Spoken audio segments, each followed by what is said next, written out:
تنقطع وترجع وجول وجول. الله، هدف اول للعراق، هدف اول للعراق. اوه يا علي فيصل، اوه يا علي، اوه يا علي.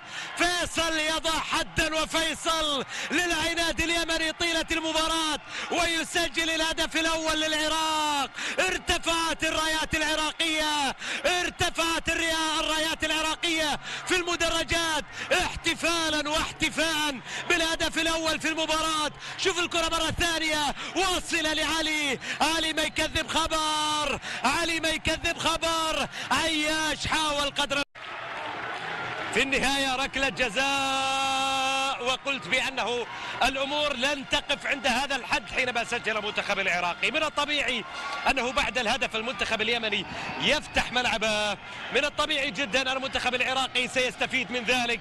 المنتخب اليمني الآن يواجه مصيره بهدف آخر قد يتكرر في شباك هذه اللقطة من جديد.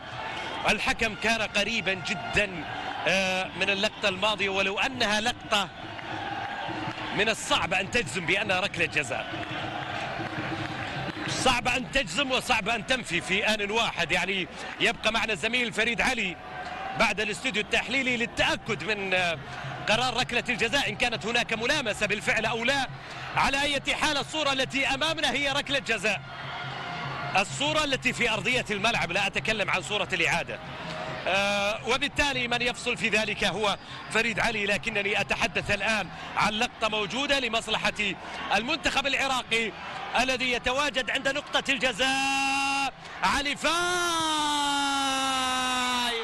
والعراق فايز، وأسود الرافدين يتقدموا مرة ثانية في المباراة بهدف آخر عن طريق علي فايز، والعراق دائما فايز.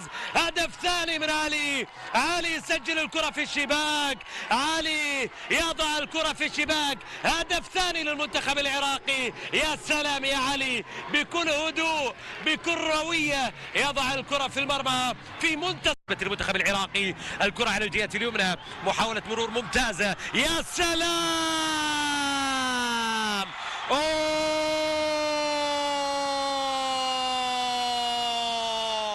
هدف ثالث للمنتخب العراقي.